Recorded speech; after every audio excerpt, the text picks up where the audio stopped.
the morning with coffee in your cup. Time to hang out with friends and chat it up. Bring a smile and good luck. Hit that like button and let's chat it up. Good times start with us, you and me. Good morning, welcome to the morning coffee show.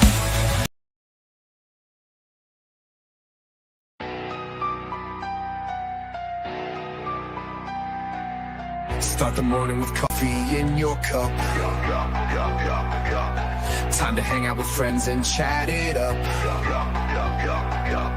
Bring a smile and good luck. Hit that like button and let's chat it up. Good times start with us, you and me. Good morning, welcome to the morning coffee show. Let's talk from in the shell and share good vibes and good times. Good friends and trends that bend the senses. Let's get a bit senseless. Welcome to the morning coffee show, where we bring good vibes and good times. Welcome to the morning coffee show with Super Fast Tortoise. Welcome to the morning coffee show, where we have the flow. Good vibes from head to toe. Let the happiness take you in. Bow, bow, bow, bow. Good morning, everybody. Hey, hey. Good morning. Good morning. Good morning. That's right. Well, that's the first time I've seen that opening. That is super great. Wow. I appreciate it. It was Yes. a fun project. Fun project. Yeah. Today, I want to dedicate this episode to Hillbilly's mom. It's her birthday. She's passed a few years ago, and this is the anniversary. And so, if you can, type in tag flag it. And today was her birthday. May 1. Thank you, Tortoise. Mm-hmm. No problem. And I want to also bring up Elijah Castle. Thank you for becoming a member of the channel. You rock. You rule. Part of the creep. Awesome. All right. Woo-hoo. Yes. Welcome, fellow Awesome. creep. Mm-hmm.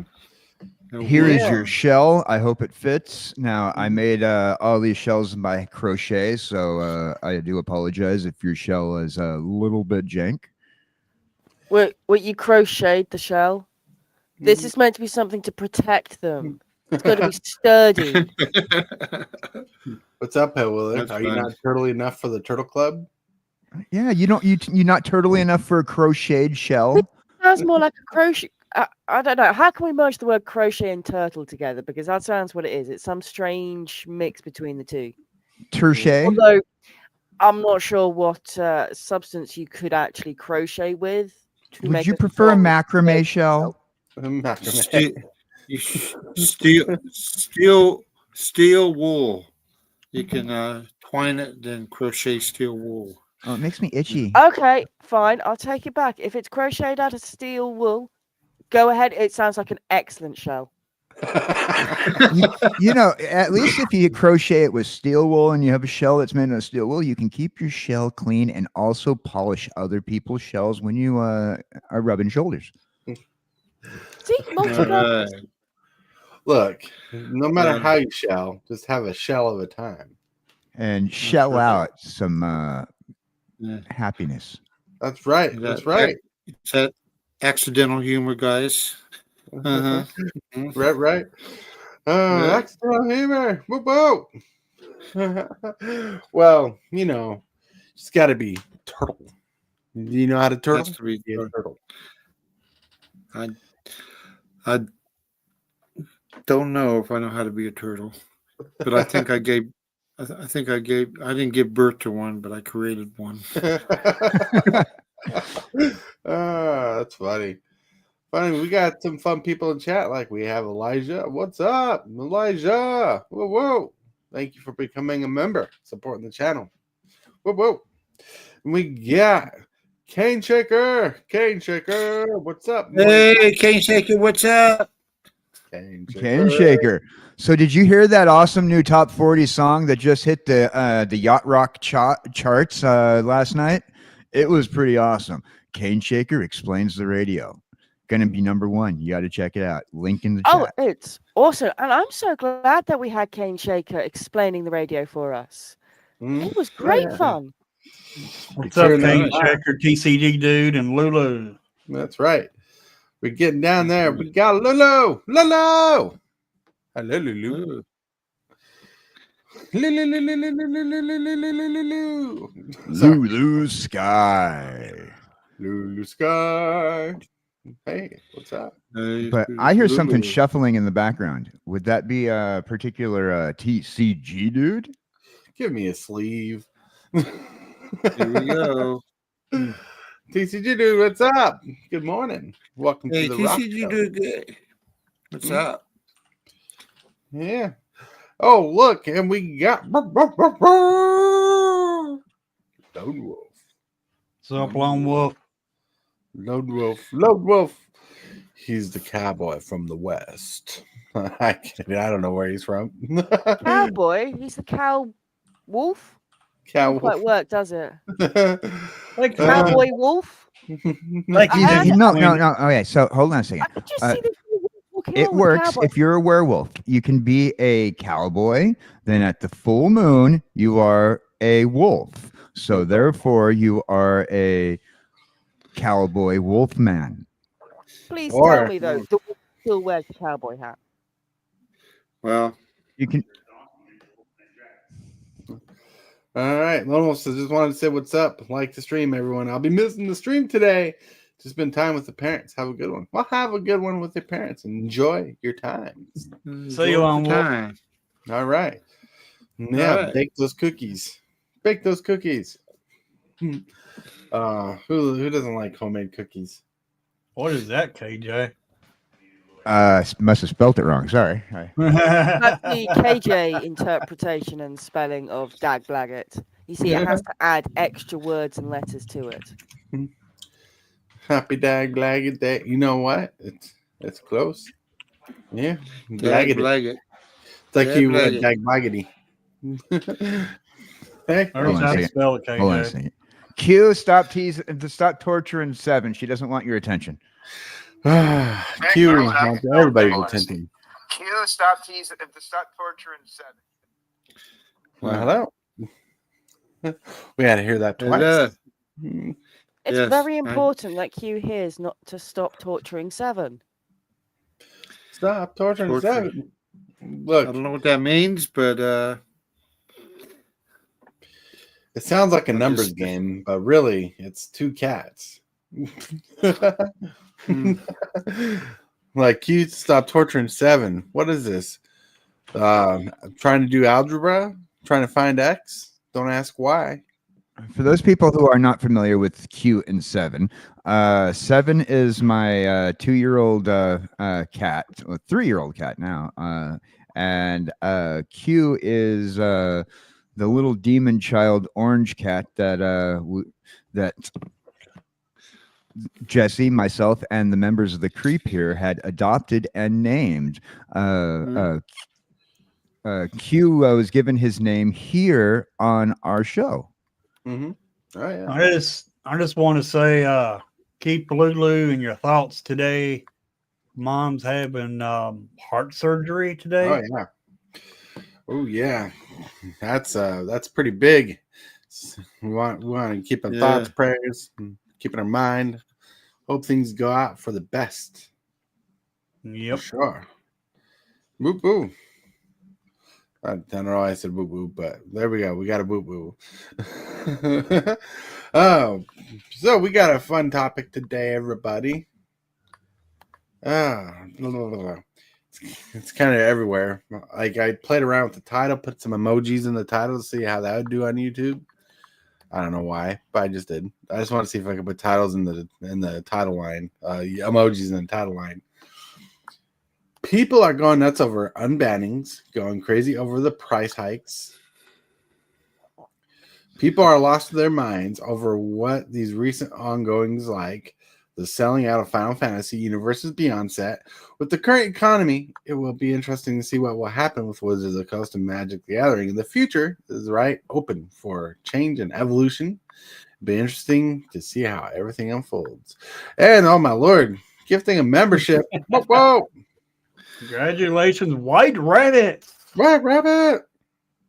I wish it would show me the gift on the on StreamYard instead of having to switch over to YouTube. What, Rabbit? What's up? Yeah, I had to bring it up on my phone just to see who it was that got it. Yeah, That's awesome. that is awesome. I appreciate that. That's awesome. Amazing sauce. Whoop, whoop.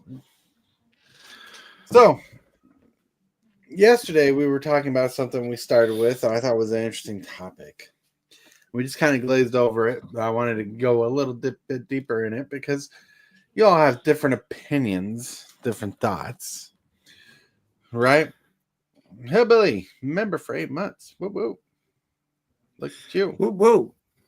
You guys are going nuts over there. Go nuts. Whoop, Go whoop. nuts. Woohoo. Peter All right, Rabbit. let me see if I can find this little article. All right, hold on.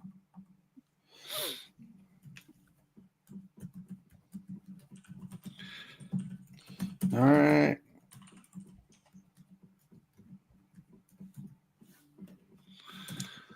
All right. Where did I see it? Right here? It's highlighted. All right. Let me share the screen. Not changing my camera, but share the screen. And so you can kind of get a gist of what's going on here. So MTG's new Secret Lair Commander deck costs more than it's worth. We got a Commander deck coming out. Offers terrible value for the money. Says thanks to a price hike that puts the cost all the way up to $200 for a Commander deck. You think that's crazy? Most decks people play with are worth more than that. Over time, values and collections go crazy. So Wizards of the Coast has released a new batch of Secret Lair products for Magic's Gathering, and most notable thing about them are the unbelievable prices. What really stands out is the new Commander Precon deck themed around challenges with 10 cards featuring new Secret Lair styles art. And the Secret Lair Everyone Invited Commander deck is going to sell for a whopping $200 when it launches on May 12th, 2025. Right? Wow, there better be some powerful cards in that dang on deck. Well, some notable cards. You got Morph the Boundless and Rise of the Palisades. And look, they break down the deck. It says it's about $50 over the previous Secret Lair precons, like $50 over the average price they've been selling for. Right? So the most expensive cards in it are Renaissary, Coat of Arms, Bitter Blossom, Black Market Connections, Kindred Dominance, Shapeshare, Mutavault, and the World Tree. Wow. But they're saying the overall deck cost is going to, like, if you were to buy the deck right now, it'd be $224. Wow. $224. Right? So if you waited to buy it after it was released, would the price go up or down? Well, varies how the Secret Lair works. So which tends to have about $104 of value, but not great when you compare the bang for your buck, since most normal Commander decks cost $40 to $50 on shelf. The deck performs poorly when you compare it.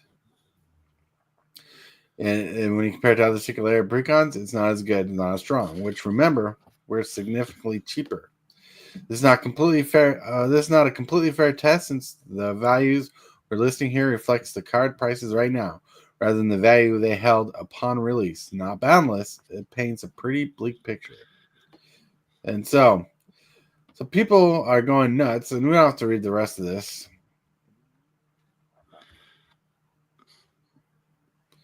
Wow. Yeah. Insane. It's insane. So they're charging up the cost of a deck, and they're not giving you the full value. Yeah. Right? They're not probably. That's probably going to be a big thing. I mean, remember back, like when they started, like, I'm not sure how many people were watching the baseball card market, roughly about 2002.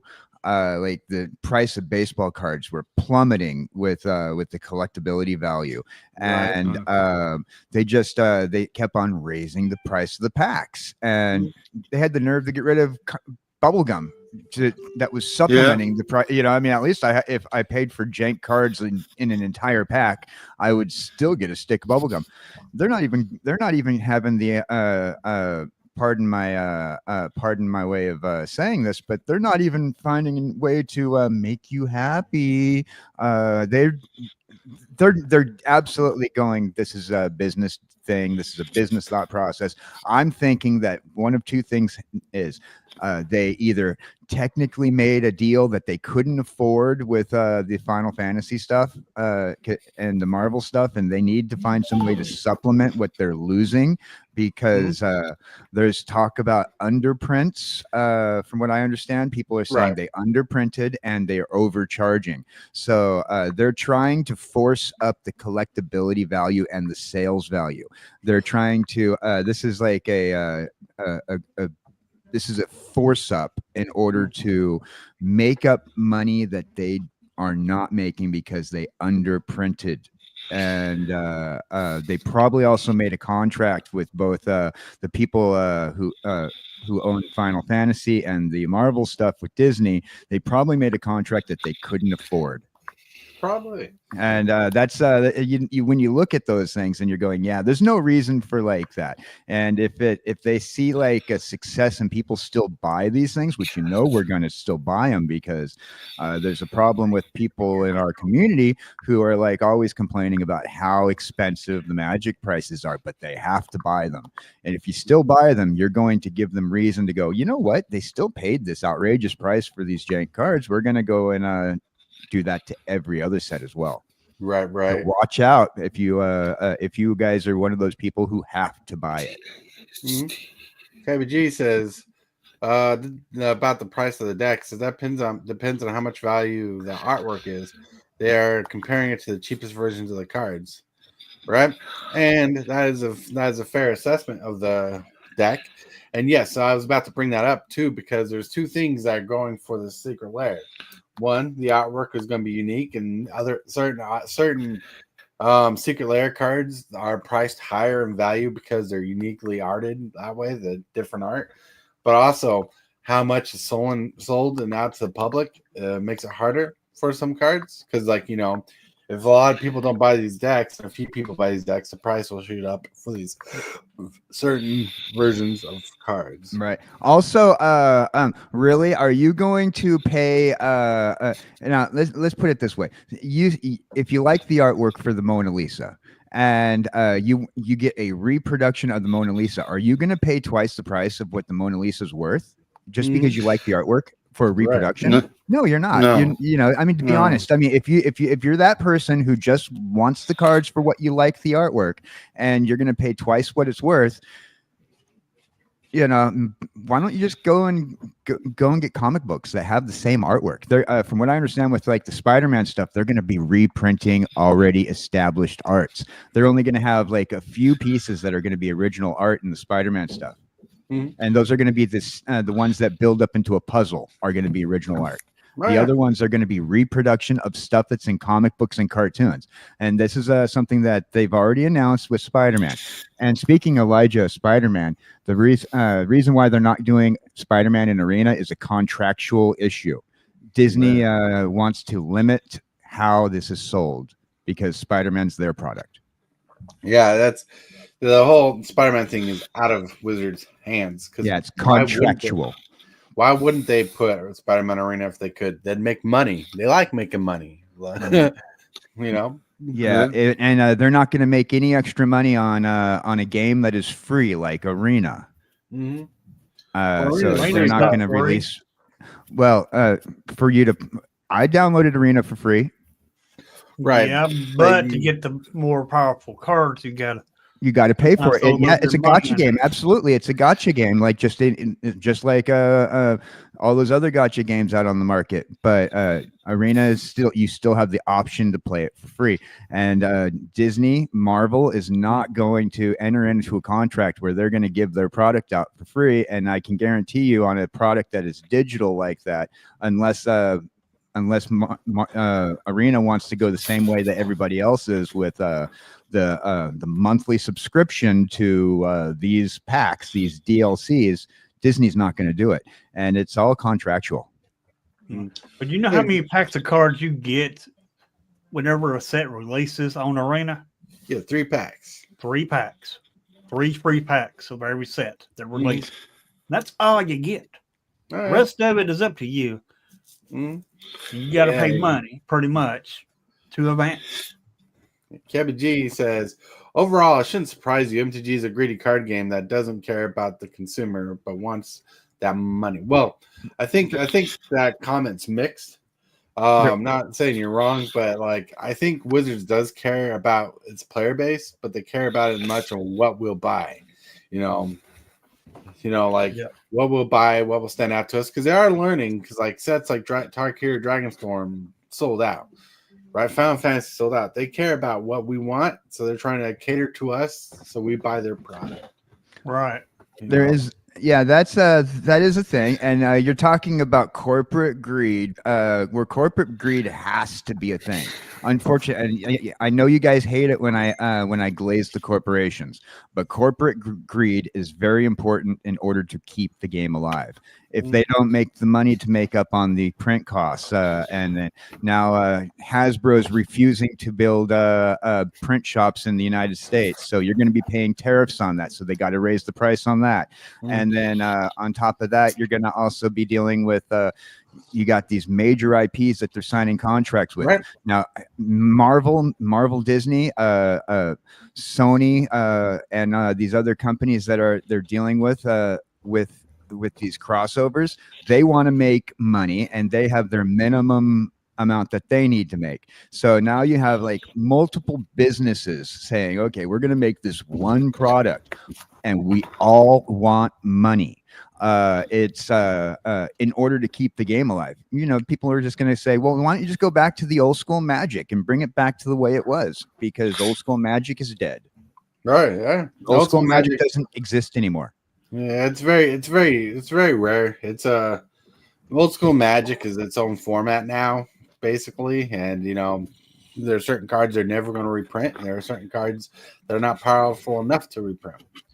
Elijah says it's so weird that they let Fortnite make Marvel skins while Rivals is out, not essentially skins for arena cards. I am a dumb art buyer, laughing loud. I don't care what it costs, but if it's cool and others don't have it, yeah, it makes sense. And you know, there's I don't think it's about the skins. I don't think it's about the skins. I think right now the contract is probably about a card game.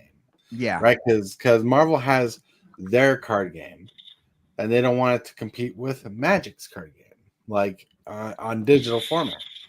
Because I don't think Marvel Rivals is on paper. you know, that's the whole reason why they. You guys are familiar with a particular Final Fantasy clone that Disney has? It's called Kingdom Hearts.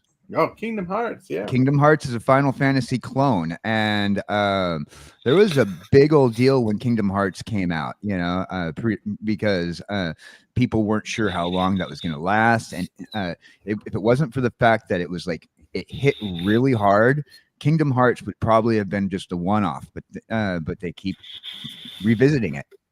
Yeah, I loved Kingdom Hearts. I actually beat the second game. And Kingdom Hearts really was a fluke when it came to seeing this crossover one-off like succeed. Right. Kingdom Hearts was a fun game. I liked it. I liked it a lot. But you could see like the problems that you have when you merge IPs. Especially amongst two different IPs owned by two different corporations. Well, because there's a lot that goes into it that people don't think about. They think, oh, you merge into IPs, that's cool. We'll get something that's an IP that's new with these two mixed IPs. But people are not thinking, well, money's being split two different ways. Right. Or someone got paid a lot of money to use their IP and they got to make that money back.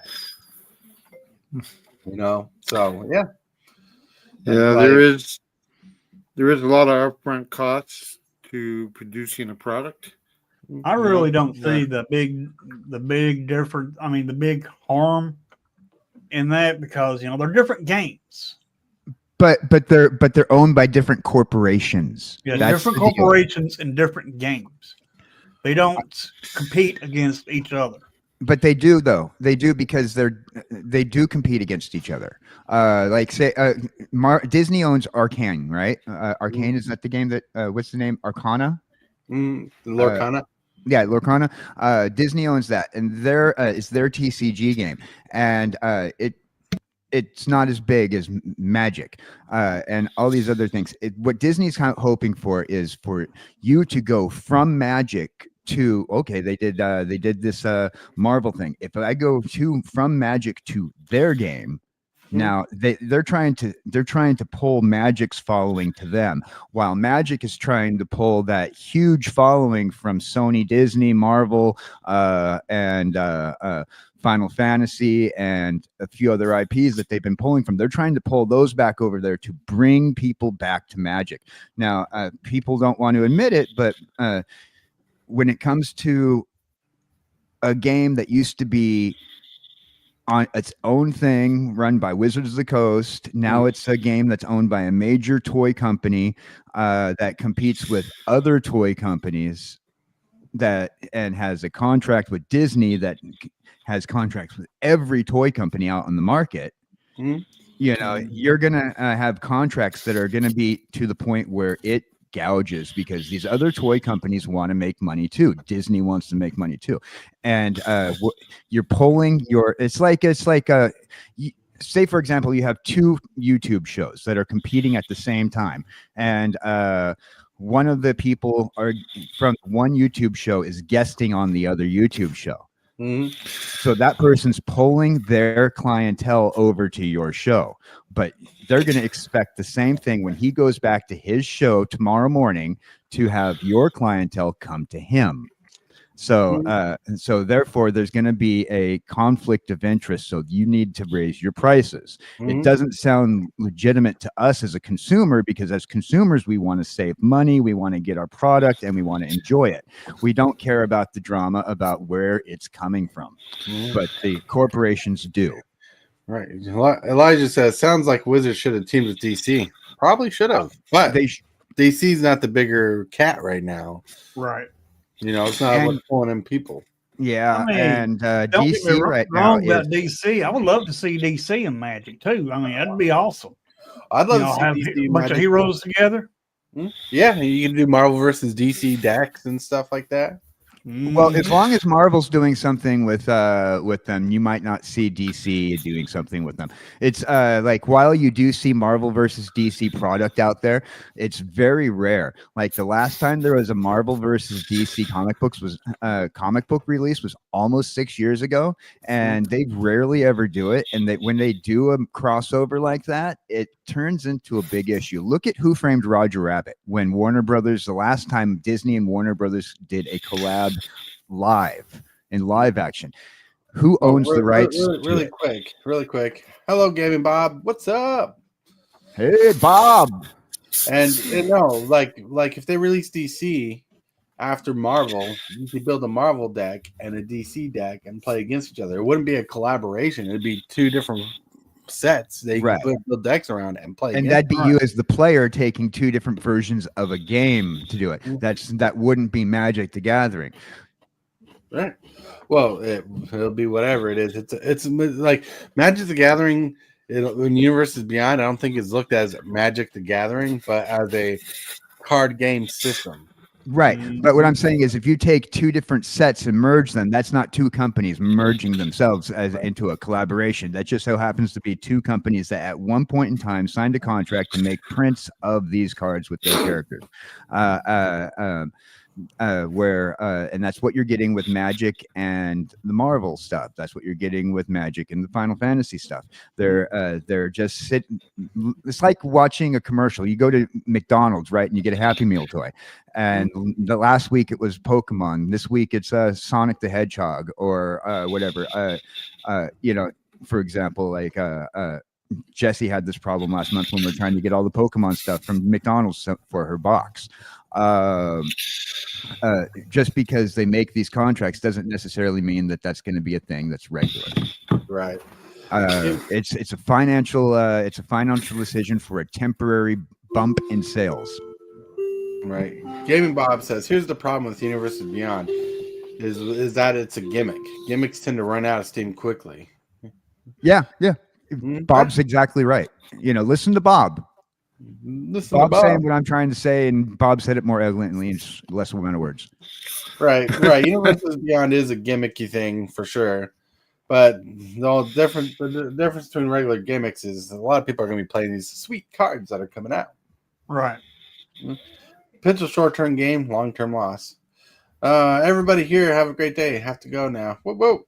Have a Hey, you good can night. Shaker. Later, man. I can shaker. Bye, Can Shaker. Yeah, as well myself, I have no desire spending a dime on into MDG. I have switched to be a well for One Piece now. Oh, One Piece is fire right now. Just saying. Darn you, Cane Checker, Lifeline, just showing Hillbilly something. That's right. But yeah, being a well or not, like the truth is Magic the Gathering is evolving from Mhm. one thing to another. Like a lot of people tend to piss on Magic the Gathering. Whoa. Yeah. Magic, right? No, we don't rain on Magic the Gathering's parade. Right? People would piss on it and be like, it's changing, it's no longer the same. Well, there's a true fact where evolution will have to happen somewhere. But there's also constraint and restraint, that they're not holding back because once they found out that if they dip an IP into Magic, it can be crazy. I mean, look at Transformers, Jurassic Park. Look at Final Fantasy. It hasn't even released yet, and it's sold out. Most sold set of all time, basically. People are saying because it's already sold. And, Spider-Man's going to do well. No doubt about it. It will, but they're already predicting that it's going to be underprinted. And they're that because it's underprinted, scalpers are going to get first hit at it, and that's going to even jack the prices up even more for the consumer. And the collectability price is going to be a percentage of that, and it probably might not even be worth it for certain people who are collecting to be able to do their collect and turnaround sales. Huh? There's a lot of people who are going, yeah, we're not even going to buy into Spider-Man because we can't make any bit of a profit off of it. Well, we don't officially know if Final Fantasy is print to demand. It is a standard set, so they might print and reprint it, because it is standard. I think that would probably depend on how long their print contract lasts with them, because in the long run, you're looking at a card game, trading card game, any card game. It's still, they're dealing with the print thing, so that means how long the run will be able to be printed for. And if they go print on demand based off of what like we've seen with Secret Lair with print on demand. Those print on demands, they're not on the market long. You get in there and you make your demand and you have them sent out, and then it's gone. You'll never see it again. And that is something that some people don't like, but other people would prefer, especially when it comes down to after they stop selling it, after a month of going, okay, the demand's over. We're not going to put the option for you to purchase it anymore. Your demand is over. We are telling you that your demand is over. That's what they do with Secret Lair all the time. You have a limited amount of time. Look at how like short of amount of time that they did with those X-Men cards. Well, think about this, because you can't really use Secret Lair as an example, because Secret Lair used to be print to demand. They only changed it because people complained about it. People complain about everything, though. Well, yeah, but they complained about it. They're like, we want collectability.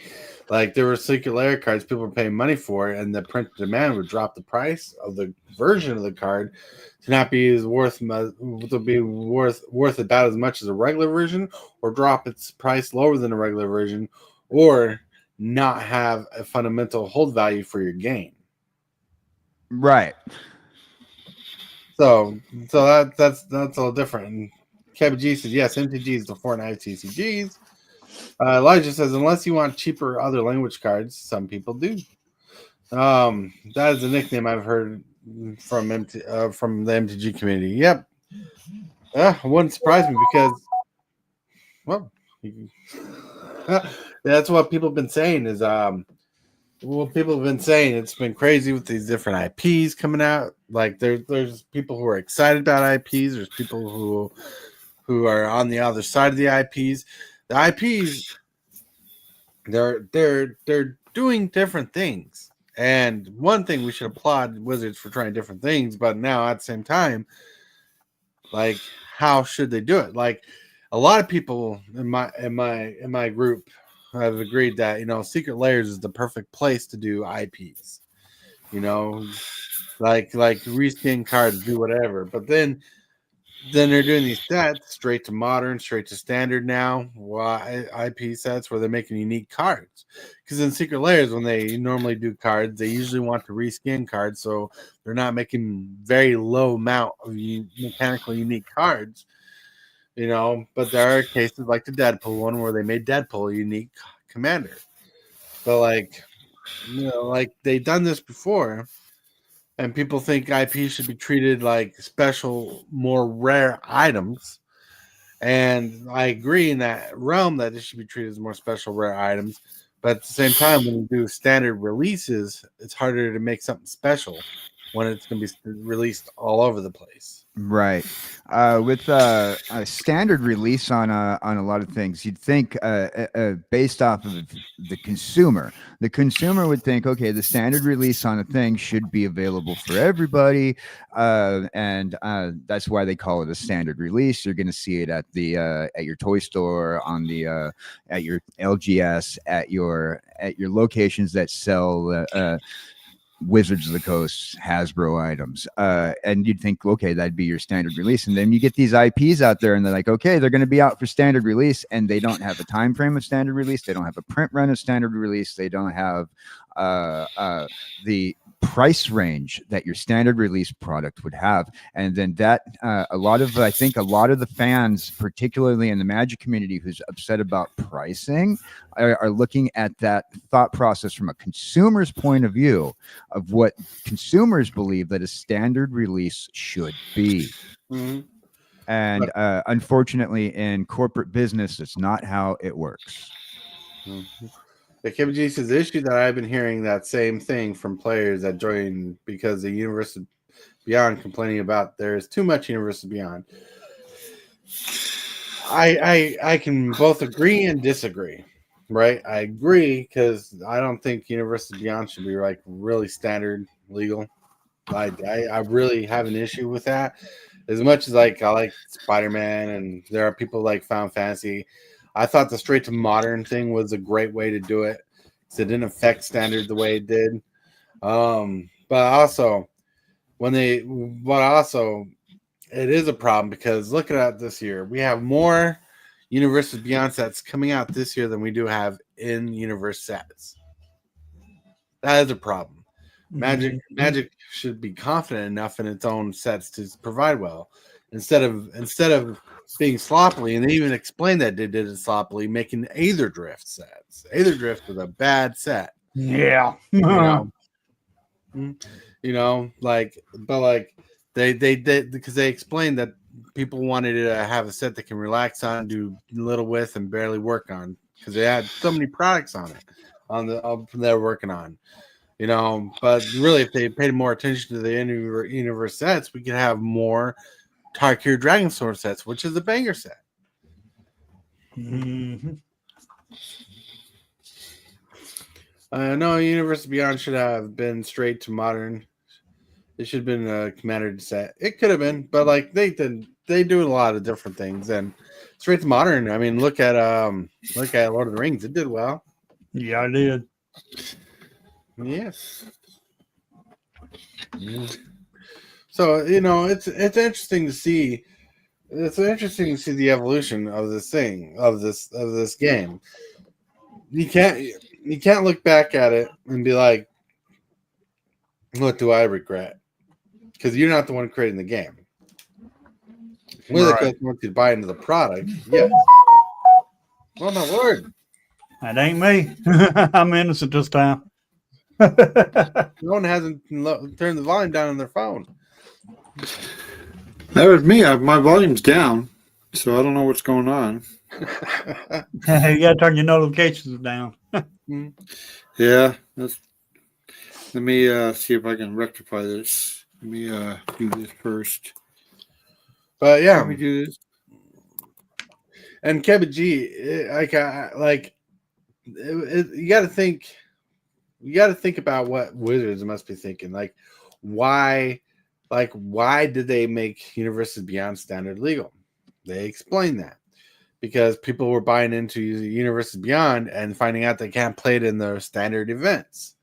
You know, but why was that a good thing? Would it make them more money?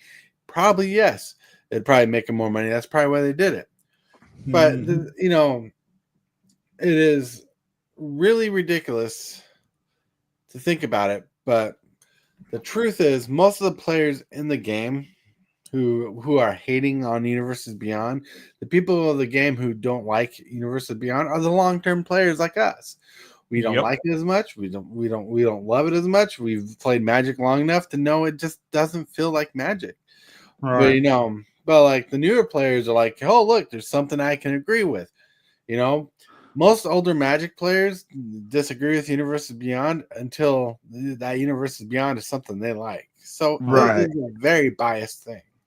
I think a lot of that also has to do with the reason why the older version of Magic has a certain feel to it and a desire to it from the Magic players who've been there for the last 20, 30 years. You know, let's just say because Magic's been around, you know, with all the change, they've been seeing Wizards of the Coast as their entity, but also with now that Hasbro's acquired Wizards of the Coast and the parent company has been telling it that you have to do things. Now we already know that Aetherdrift, that people didn't like it, but people didn't like Aetherdrift because Hasbro had their hands in on it, just like Hasbro has their hands in on why they're doing these IPs for these crossover IPs with particularly what you're seeing with the Marvel stuff and the Final Fantasy, and where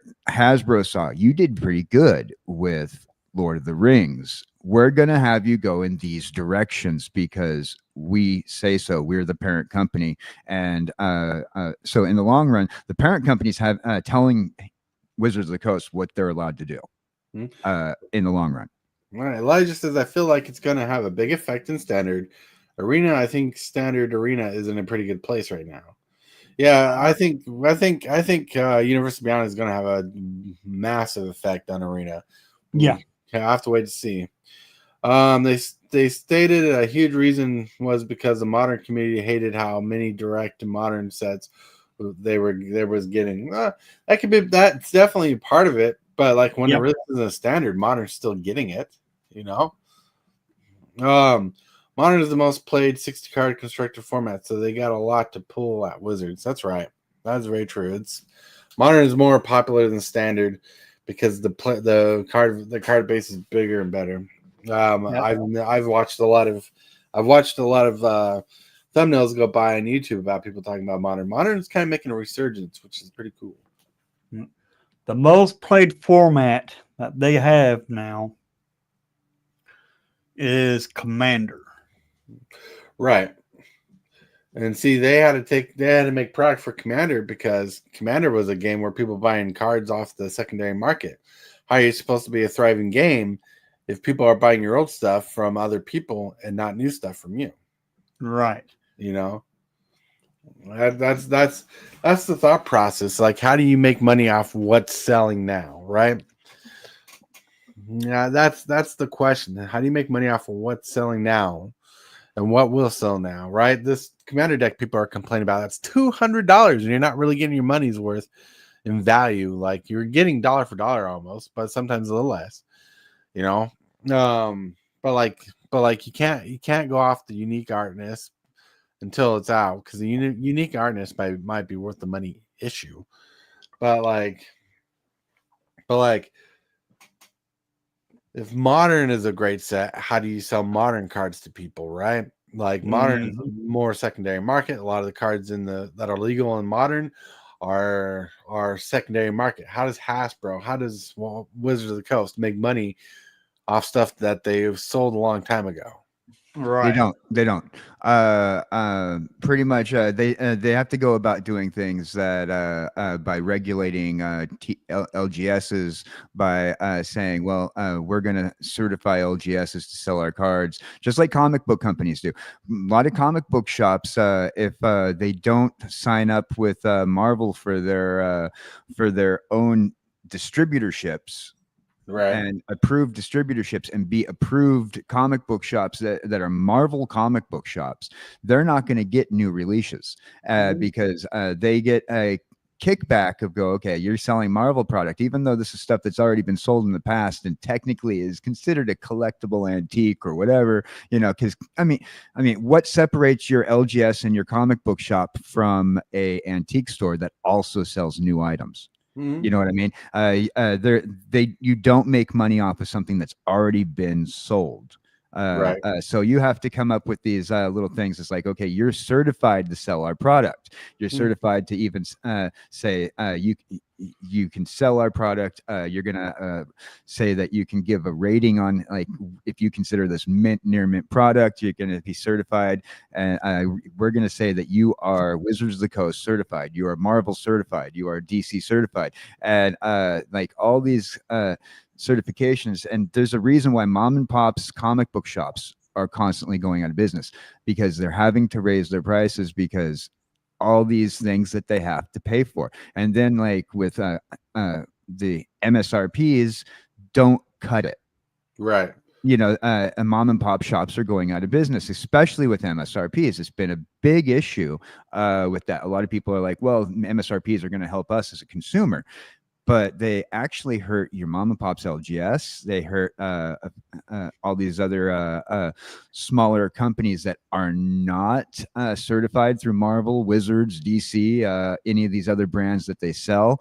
And well, if you're going to sell our product, even if it's used, we want you to make sure that you're paying us money. Right. And it's a crazy in-depth thing. Like, there's a lot to look into when you talk about these things, because it's easy to say words and know half what they mean, but not know what's all behind them, right? And like when you talk about companies, MSRPs are suggested retail values, right? Manufactured suggested retail pricing, right? And it's like,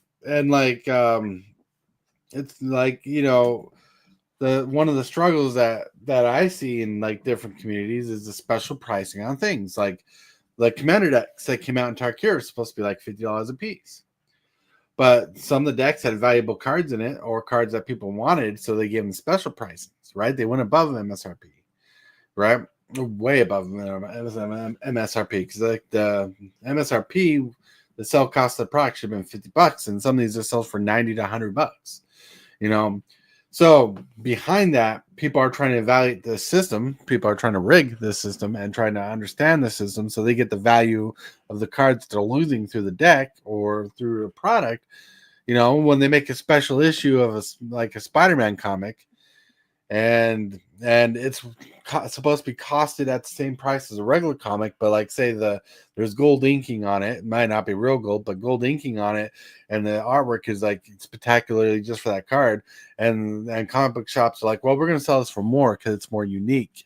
Please don't give Marvel ideas. I'm already having troubles getting my comic books. If you're going to suggest to them that you're going to give me foil comics, I will buy it, but I'm going to be upset because that's going to jank up my price already as it is. Don't suggest that to Marvel. No, but you see what I'm It's going to saying. look weird on the shelf as well. You're going to suddenly start having foil comics. Then all the rest of the comics are going to look sad because they aren't foil. Then you could feel the pain of curling comics. No I'm kidding. Yep. Right. I already have the pain of curled comics. Comics don't need encouragement to curl. But still, like like I went through a weird explanation, but all to say, it's hard to tell why certain things go different directions. It's hard to tell. It's hard to go back and dig through times because, like, prices of product goes up at companies because they're still paying people raises.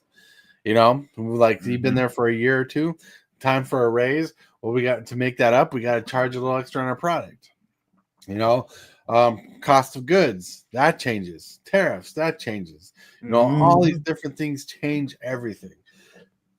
So it's one of those things that when you unveil the curtain, and if you could see everything that makes these decisions, you'd understand differently.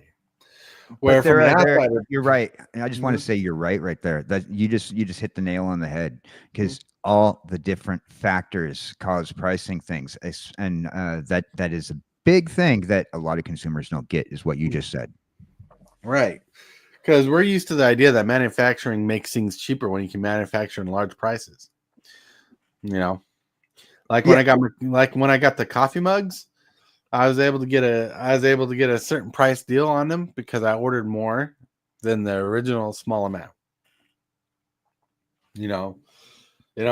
People think about this. People think about what's the deal I can get. Why does it cost so much? Yeah, there's a lot of things. Right. That's like if you were selling those coffee shops in your own little shop, you'd actually, because if you printed them yourself and had this stock on hand, right, as opposed to having a drop ship merch site where like most content creators who do drop ship, that's what Jesse and I are looking into for our merch. A sweatshirt will cost about $40 to $60 with a janky picture of Jesse or myself printed on it. But if you were to print them yourself and buy 1,000 sweatshirts with them on printed out, you could easily charge a lot less. But that is small business. That is small business minded. Where we're talking about a company owned by Hasbro that deals with major corporations that deal with major price levels in comparison to a small business looking at the difference between drop shipping and printing on your own.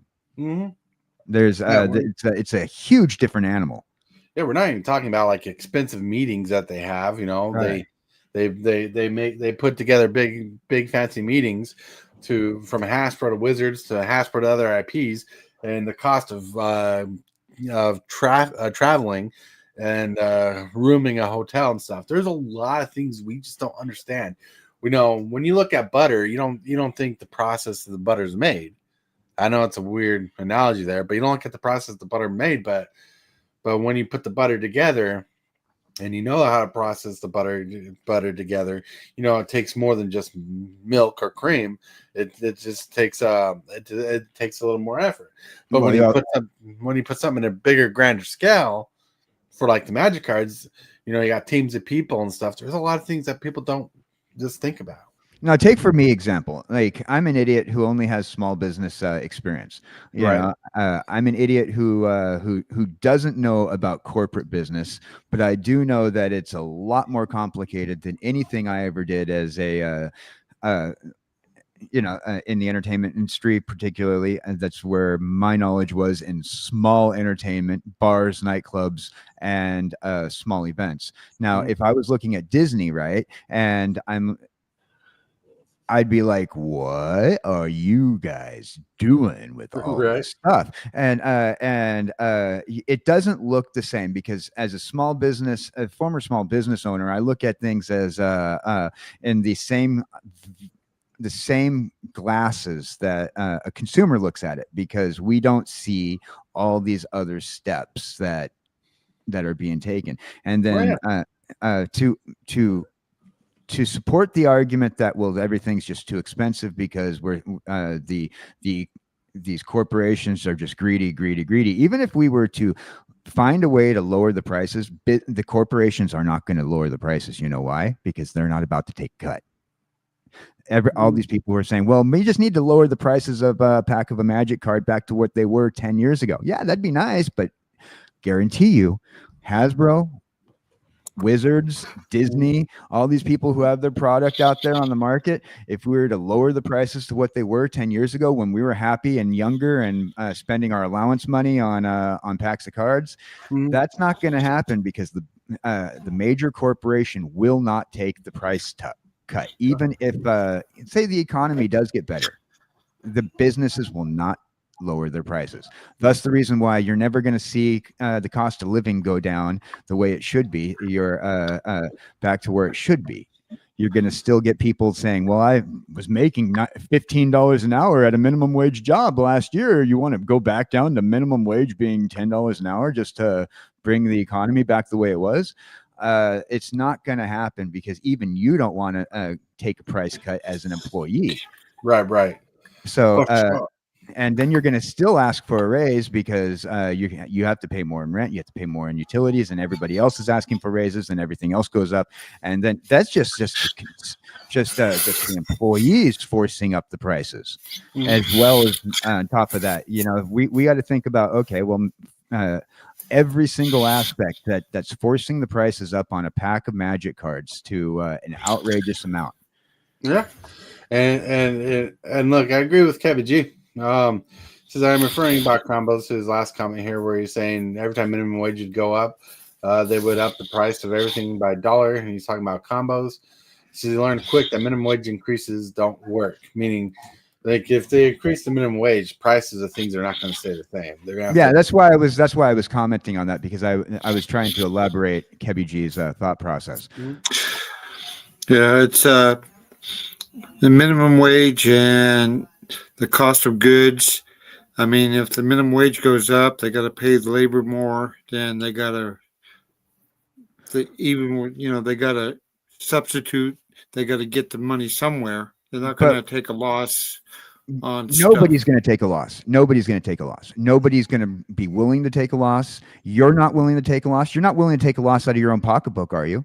But you have to. No, of course. You're not willing. If you're a business owner and your employee comes to you and asks you for a raise, you're not willing to take a loss on that. So you're gonna, if you feel like your employee is good enough, but you're not willing to take you're gonna have to gouge somebody else. So which means you're gonna be gouging your consumer. right. Or you're going to be signing a contract with somebody who's bigger, which is going to charge you a larger percentage, which then turns around. Okay, either I cut my employees' wage, which my employees are going to walk away from business, or I gouge once again the consumer.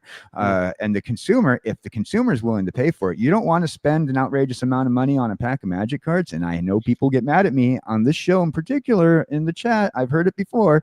Do not buy it if you don't want to spend that money. Make them force their product down by not spending your money. Right. I remember back in the day when we were younger, and my parents were younger and all that. Like there'd be certain things in the store, and you're like, oh, it's this expensive, brand new. So just wait a couple of weeks, it'll go down in price, and that's when we'll pick it up. And we'd wait for stuff like that. Yeah, exactly. I've had this conversation recently with somebody. It's like there is a thing that we call self-control. All right. If it's too expensive, like, because I keep on seeing video games get released daily lately. Video games are getting released so often. And I hear these people in the content creator community, particularly a couple content creators I speak with too on a regular basis. Well, my partner or my business partner or my friend or somebody I live with or my son wants this game. And well, didn't they want a game 2 days ago? Well, it's a new game. Tell them no. Han's waiting on a tow truck to take my track car. Nice. But yeah, no, you're right. And you look, the video game industry, the trading card industry, any industry in entertainment is getting so sloppy because it used to take time. Because you remember, movies used to take years to make. Some movies took like 6+ years to make. And that's no kidding. And people would take their time, love, effort, and heart and put it into their project and their projects. Now things are getting produced so much, even like the graphics industry, where they're paying people as low salary as they can for more work to get done, and more work, more projects, more product. They're trying to push things where things coming out. And that's a whole different issue that's coming out with the issues. The quality of issue declines when instead of printing 10 items like making 10 items, like 10 games a year, to making 100 games a year. Right. But Insanity. who's to blame for that? That's a consumer.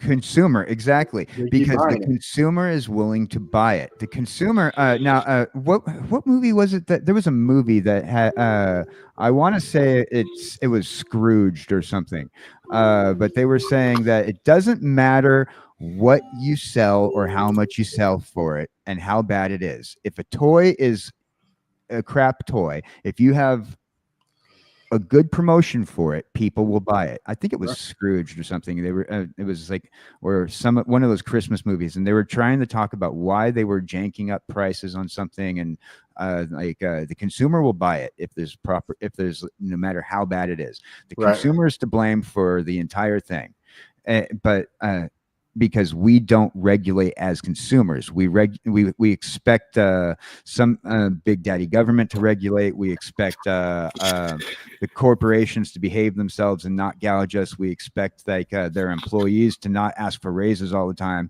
We expect for all these things as a consumer, but we don't understand as consumers that we can put a stop to a lot of this, not by doing boycotts or anything, but just by not spending your money frivolously. You know, you don't need to have the new skin on Fallout. You don't need to have or whatever I don't know. I don't play video games, but whatever the new DLC is, you don't need to have that DLC. You don't need to pay for that monthly subscription to Fortnite just so you can get that gun that that is going to be the god weapon. You don't need to do this stuff. You don't need to have that Peter Griffin skin for $20 on Fortnite. Right. You want it, but you don't need it. Don't buy it. Don't buy it if you don't need it. Well, I mean, it's pretty ridiculous that even some countries have laws against loot boxes in video games. Think about that. Yeah. Some countries have restrictions and laws against loot boxes in video games. Yeah. You know? Yeah. And think about where America is right now. You know, think about that. Like America allows these things. They don't regulate it like they do other countries. And other countries like Australia really care about the well-being and thought process of their country. Like they think about how things affect people in general, you know? And Yeah, I don't know. America is like, if it makes money, it makes money, so let's keep on doing it. Hans just elaborated your point, by the way. I like Killing Floor. I like how Killing Floor does loot boxes and skins, right? You know, they do. You know who else does loot boxes and stuff like that and got in trouble? I think they got in trouble recently in Germany where they're not pretty much the DLCs and also the loot boxes and stuff are not available. It was a video game called Lost Ark. It was in the news recently. Lost Ark is no longer allowed to sell the DLCs and loot stuff in Germany. Well, that's crazy. I believe somebody can verify that for me. I think it's Germany, but I saw that recently in an article about Lost Ark, the video game that's available. Yeah, Elijah says the issue with that from the video game side is that you still don't own it. If Fortnite bans you, no matter how many $20 skins you had, you're gone. By the way, Elijah, you are my spirit animal of the day. Spirit animal. Because I had this conversation with Jesse just 2 days ago about what just Elijah just said. Oh yeah, 2 days. I think we've had it like every week or something. Look, we like kind of twisting the idea of it. We live in a world where they want you to buy everything, but you own nothing. And that like they try to do it with music, they try and do it with movies, they try to do it with video games, they do it with everything on internet. First major thing that did it in my world was Photoshop. You used to be able to own Photoshop, but now it's a subscription-based service. Yeah, that's true. So if you buy Magic cards, or especially for Arena, since it's digital, you buy the card, then you don't own the intellectual property. It still belongs to Wizards. Yeah, you still never will own the intellectual property, even if you have the cards. Kevin says the intellectual property. Yeah, Kevin G says now games come in incomplete if you have to buy hundreds of DLCs to get what you used to get. And he says put mini games. You have season passes too. They're basically DLCs. Yep, that's true. Yeah, that's another complaint I have with video games. Part of the reasons why I'm not a gamer anymore. You know, if you want every single penny I have, every single quarter I make, you know, put those games out in an arcade cabinet, and I will feed you every single quarter I have. I guarantee it. But if I can't see a physical copy of it, you're probably not going to. People ask me all the time, why don't you and Jesse play this game? I said, because I'm not going to pay for it. I'm not going to pay $70 for a game. I'm not going to pay $70 for a game, have to pay $20 a month for a membership, and then have to pay $10 per DLC minimum just to be able to get a weapon just to pass a level. And I am not going to be paying for your server rights as well in order to play that game, because it turns out not only do you have the membership, but you have to play it on a server, and you have to rent the server out and pay for the server. I'm looking at you, Blizzard. Right. Han says every pack you buy in Arena is DLC. That is very true. You know, yeah, every pack you do. I mean, Magic the Gathering, Pokemon, all these TCGs, they are your ultimate DLCs. They're your ultimate gotcha games. But at least in this case scenario, you get a physical format media, and I think that's what people need to start looking at when they're upset about the pricing on a game. Are you more upset about your collectability price? Are you more upset about the price that you're losing out of your wallet, or are you upset about the price of the fact that you are no longer getting physical media? If you want physical media, make a move towards it. Encourage the gaming companies to not move away from their physical media. How do you do that? By not buying the digital media. That's right. Yeah. Han says, I'm too busy trying to make $10K a month to play a lot of games, but I own most games. That's the point. I only play games that are available on Xbox Game Pass. Nice. Yeah, well, I'm too busy trying to live. Fair enough. It's fair point at the moment. I've got all the games I've got at the moment, but getting new ones is getting a lot harder. Too busy trying to live. I heard that person who commented in chat that exact statement just a few seconds ago. I feel that person has been too busy joining in Ultimate Fighting Championships with cars. All right. It wasn't my choice. My wheelchair wanted me to fight it. Don't cave into peer pressure. How can I? It controls where I go. I'm kidding. Yeah. I like the old games. I mean, I'm not a gamer, but if I could get the old games I used to play a long time ago, maybe 20 years ago, those games were great, you know. But I'm not too much up on what's going on in the industry. I'm going to quote a song, Atari is dead. No. Why play video games when you can live and enjoy your cats instead? Yeah, but no, I think that everybody has it right and everybody has it wrong. Unfortunately, the topic that we've been talking about today is so nuanced that I don't think that we will ever find a solution to this problem. This is an iceberg rabbit hole that really, in the long run, unless you are more intelligent than any of us here, which I'm going to tell it. I keep on saying I'm a moron. I don't know about this stuff, but I do know that how things look at from my consumer pocketbook, and my consumer pocketbook says, okay, we have our brains that says, you know what, maybe we're doing the right thing or maybe we're doing the wrong thing. And if we're going to be put into a situation where ultimately the conversation comes down to, are you being responsible with your money as a consumer? You know what they say, vote with your wallet, but try to get everybody with you. Well, it's just like the music industry. If you make a song and nobody buys it, then you know what? You're not going to have the song. Come on, we live in an era that you can be the artist who creates a song and you don't own the song. Well, yeah, it depends on. There's a lot of things that goes into that, but I'm just saying, it's like anything else. The gaming, the cards, the stuff. If Magic puts out a set that nobody likes and nobody buys it, Mhm. they put all this money into doing the set and nobody buys it, then it's a big loss to them because there's a lot of labor, a lot of talent, a lot of other the things that go into that. So they got to make something the consumer wants and the consumer likes, and they do that by checking out what the consumer is looking at. The consumer doesn't know what they want. They don't. When it comes down to product, the consumer consumes. All right, and the consumer is going to consume. That's how the corporations are going to look at it.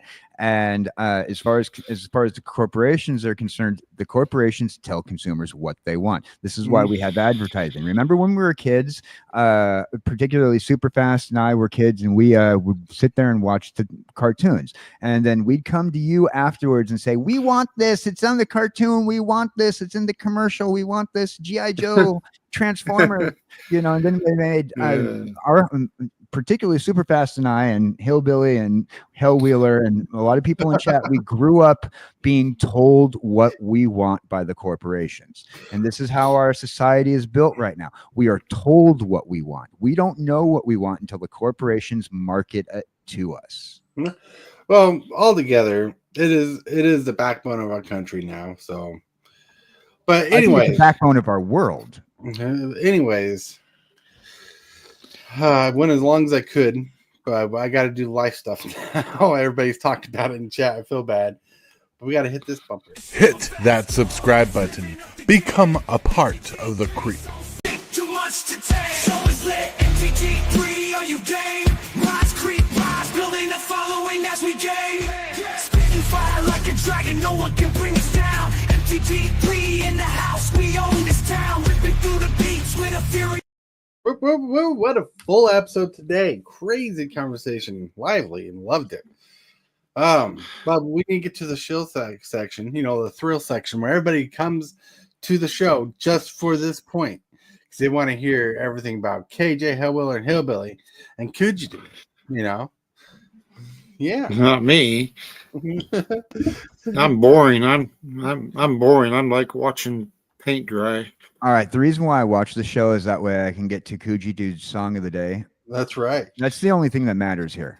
That's right. Yeah. Song of the day. Wow. I haven't forgot about that. But I can get a song of the day. All right. So while you do that, we're going to start going off the shill section. We'll get to you in a little bit, Coogee Dude. But we're going to start the shill section with the crazy cat lady who fights cars. We got Hellwheeler. Hey. So tonight, I have one of two things going on. I'm either going to be over with DJ on the round table, or if my hand is up for playing, then I will be starting Mass Effect 3. However, there was a lot of pushing around the hospital. I swear they make those corridors as long as possible. So I don't know yet what my hand's saying.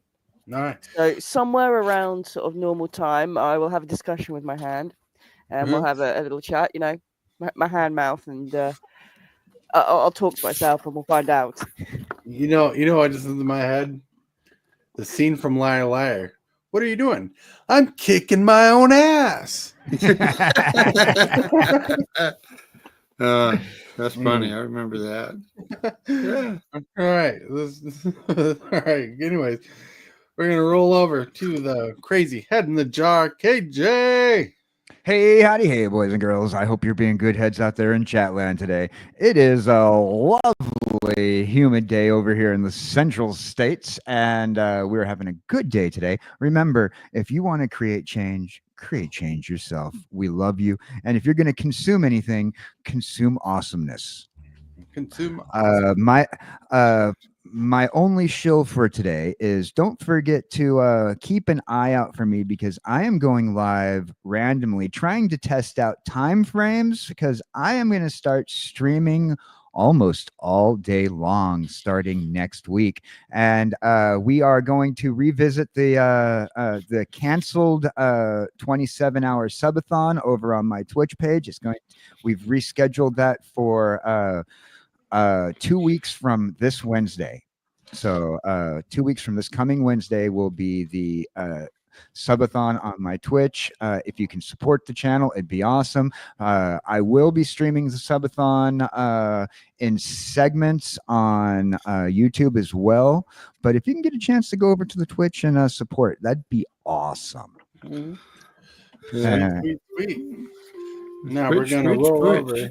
We're gonna roll over to the hilliest of hillbillies, the man with 8 stomachs, the guy who can clear out a buffet in seconds. MTG Hillbilly. Hey everybody. As y'all, some people already know, today was my mom's birthday. She's been gone for 3 years now. So with that, I may not do a stream this afternoon. I got some things I got to do, such as go to the graveyard, and then I got some other personal things I got to do, such as bills. Unfortunately, What? So Don't say that dirty word. So I got to take care of all of that, and so I don't know if I'll be streaming my second stream today, but I will be streaming back again tomorrow at 9 a.m. Central Standard Time. And if I do stream this afternoon, make sure you're subscribed and get that bell notification click. That way you'll know when I do go live. Are you gonna try to be in tonight's Commander game, or are you gonna take that off too? I'm gonna try to be in the Commander game. Alrighty. That's no promise, but right. I'm gonna try to be there for the Commander game. That's all I got planned for today. Responsibilities and heart-filled moments. Yep. I'm thinking of heart-filled moments. We got Could You Dude? Hey. Well, what do I got? I usually got nothing, but but I do have a song of the day. I found one really quick. It's a song by Tesla, and it's for Super Fast, the Last Action Hero. That was a fun movie to watch as a kid. Yeah, I loved that movie. Everybody's seen this movie. That's right. I wanted to be that kid. Yeah. So I wanted my heroes to come alive too. Yeah. So that's all I have. It's a great show. I miss being on all the time. Because of medical reasons, I can't. But when I can, I will. And I enjoy the comments and learning a lot of stuff about what's going on in the gaming and magic industry. So, yeah, I enjoy it. You guys are great. So, kudos to all of you. Yeah. And that's all I got. So that's all I got. Whoop, whoop. Peace out. Peace out. Super Fast Tortoise tonight. Remember, we got a Commander game coming on around 6-7 p.m. Got to figure that out because I got to now edit my outro because we got a new member of the channel, Elijah Castle. Thank you for becoming a member, helping supporting the channel and financing this expedition we got of having a great show in the morning. You rock, you roll. I want to thank everybody out there for being here today. Everybody in chat, you rock. You made this show really great. Everybody on the show, from Hillbilly, Could You Dude, Hellwheeler, and kjcowboydan, thank you for being here. I'll remind everybody out there watching that you are loved. Someone's thinking about you. And if you can, brighten someone's day just a little bit. You might be the change you need today. And remember, Hillbilly has 8 stomachs. 8 stomachs. That's right. Wow. Thank you, members, for supporting the channel. Thank you, subscribers, for supporting the channel. Everything you do is 100. Let's get to that sweet, sweet outro.